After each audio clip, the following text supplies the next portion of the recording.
Guys. सो इस video में हम लोग कुछ वर्ड्स की बात करेंगे जो बहुत ज़्यादा एग्जाम में पूछे जाते हैं और ये usually fill in the blanks में आता है question, right. So what happens is examiner मेरे को क्वेश्चन देगा जिसमें मेरे पास 4 ऑप्शंस होंगे, that is many, much, more and enough, right. अब इन चारों के साथ पॉइंट क्या है, बहुत सारे बच्चे बोलते हैं कि अगर आपको मच और मोर में आ गया तो काउंटेबल एंड अनकाउंटेबल का डिफरेंस होगा, बट ऐसा नहीं है, राइट। सो ऑब्वियसली ये चारों वर्ड्स जो हैं ये लगेंगे नाउन से पहले।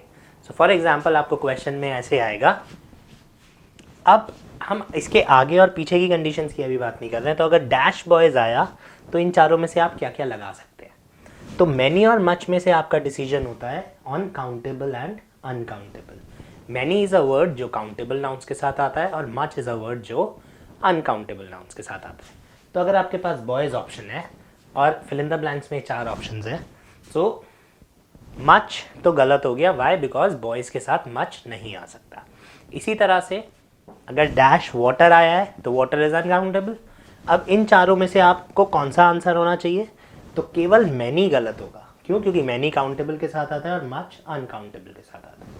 तो वाटर के केस में ये वाला गलत होगा, बाकी तीनों आ सकते हैं, एंड बॉयज़ के केस में मच गलत होगा, बाकी तीनों आ सकते हैं। सो हमारे को काउंटेबल अनकाउंटेबल से केवल हम मैनी और मच को सॉल्व कर सकते हैं, इसके आगे हम सॉल्व नहीं कर सकते।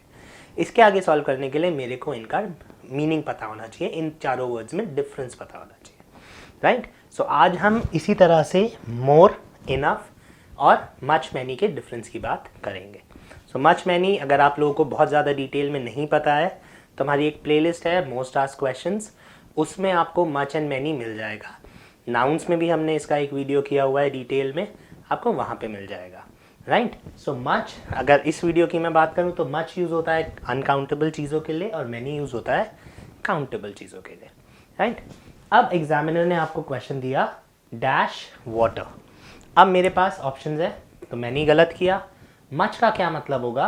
मच का मतलब होगा बहुत सारा, ठीक है। तो वाटर के साथ अगर मैं मच लगाता हूँ तो दैट वुड मीन काफ़ी पानी। बॉयज़ के साथ अगर मैं मैनी लगाता हूँ तो दैट वुड मीन काफ़ी पानी या काफ़ी सारा पानी। तो ये सिंपली बात करता है ज़्यादा के लिए, ठीक है, काफ़ी, या मैं वेरी बोल सकता हूँ, समथिंग लाइक दिस। तो काफ़ी चीज़ के लिए when I am talking about quantity की, हाँ यार ये अच्छा क्वांटिटी है, काफ़ी पानी लगेगा, काफ़ी टाइम लगेगा, काफ़ी सारे लड़के आए थे, तो मैं बात करूँगा मैनी और मच की। वेराज अगर मैं यहीं पे मोर बॉयज़ और मोर वाटर बोलता हूँ, अब हमारा सेंटेंस इंपॉर्टेंट हो जाता है। मोर और मच में फ़र्क क्या है? मोर बेसिकली बात करता है जब मैं प्लस करता हूँ किसी चीज़ से ज़्यादा, ठीक है। इसको समझने के लिए पेप्सी का एक ऐड आता है, ये दिल मांगे मोर, तो उनका टैगलाइन क्या है? ये दिल मांगे मोर। तो मोर क्यों यूज़ करते हैं वो? क्योंकि the person has already had Pepsi, वो आदमी पहले ही पेप्सी पी चुका है और उसको और पेप्सी चाहिए। तो मोर हम इंग्लिश में कैसे यूज़ करेंगे? जब हम उसमें ऐड ऑन करेंगे। तो मोर बॉयज़ या मोर वाटर कब होगा? जब एग्जामिनर ये प्रूव करेगा कि आपने 1 गिलास पानी पी लिया और आपको दूसरा गिलास पानी चाहिए। तो मोर का मतलब ज़्यादा नहीं होगा, मोर का मतलब हिंदी वाला और होगा, मतलब और पानी चाहिए। तो आप 1 गिलास पानी पी चुके हैं, आपको 1 गिलास और पानी चाहिए, तो आप बोलोगे मोर वाटर। 20 लड़के आ रखे हैं और आपको 25 लड़के चाहिए, तो आप कहोगे मोर बॉयज़, ठीक है। तो मोर सिंपली मीन्स एग्जिस्टिंग क्वांटिटी से ज़्यादा। जब आपको जो आपके पास एग्जिस्टिंग क्वांटिटी है उससे अगर आपको ज़्यादा चाहिए तो मोर बोला जाएगा। फॉर एग्जाम्पल, अब बहुत सारे लड़के ले आए, आपने कहा I have got many boys, मैंने चेक किया, मैंने कहा तो केवल 100 ही है, वी विल नीड मोर। तो आपने मैनी बॉयज़ 100 को बोला, आप ज़्यादा लड़के लाए, लेकिन मैंने क्या बोला? हमें 100 से भी ज़्यादा चाहिए, so we would need more boys. And enough use होता है, इनफ को हम यूज़ करते हैं जब हम बोलते हैं कि इससे हमारा काम चल जाएगा, ठीक है, वी हैव इनफ बॉयज़। अब वो 10 भी हो सकते हैं, 100 भी हो सकते हैं, 500 भी हो सकते हैं, मतलब काफ़ी हो गया है और नहीं करो, ठीक है। तो इनफ कैसे होगा? जैसे आप बहुत ज़्यादा पढ़ लेते हैं, आप 4 घंटे से पढ़ रहे हैं, आपने कहा यार अब और नहीं पढ़ना, आई हैव स्टडीड इनफ, तो आज के लिए मैंने काफ़ी पढ़ लिया है। तो जब आप उस चीज़ को ख़त्म करते हैं, उसके बाद आप वो चीज़ नहीं कर रहे हैं, तो हम इनफ यूज़ करते हैं, राइट।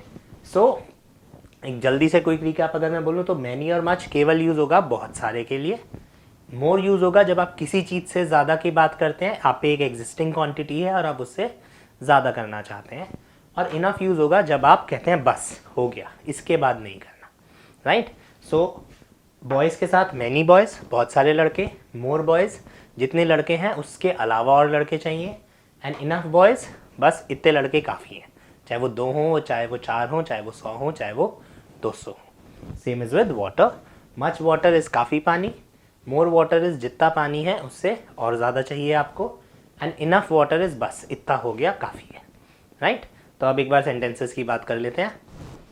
ओके गाइस, सो मैंने ये 2 क्वेश्चंस दिए हैं, एग्ज़ाम में आपको यही चारों ऑप्शंस आएंगे।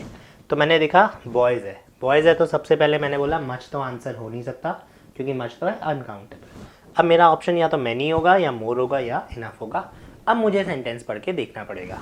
तो क्या बोल रहे हैं हम, we will need dash boys to lift the table. हमको बहुत लड़के चाहिए, ज़्यादा लड़के चाहिए टेबल पिक करने उठाने के लिए। 2 बॉयज़ कांट लिफ्ट इट, 2 लड़कों से नहीं उठेगी। तो जैसे ही मैंने 2 बॉयज़ कांट लिफ्ट इट बोला, 2 लड़कों से नहीं उठेगी, 2 से ज़्यादा चाहिए। तो हम किसी चीज़ से ज़्यादा जा रहे हैं, प्लस की तरफ जा रहे हैं, तो आपका आंसर क्या हो गया, मोर बॉयज़, राइट। वेराज जब मैं पानी के लिए आता हूँ आप कहते हो अब आप और नहीं पीना चाहते, मोर इज़ किसी चीज़ से ज़्यादा, आप 1 गिलास 2 गिलास पी चुके हैं, और नहीं पीना चाहते, तो और नहीं पीना चाहते बस हो गया, तो आपका आंसर क्या हो गया, enough. Ideally this is how we solve it. बहुत सारे लोग मुझसे एक क्वेश्चन पूछ रहे थे, आजकल मेरी ऑफलाइन क्लासेस में भी कुछ लोगों ने एक क्वेश्चन पूछा था, रिसेंटली आया है क्वेश्चन। सो अगर आप लोगों को इसमें कुछ और डाउट है तो आप मेरे को कमेंट कर सकते हो। Thank you guys.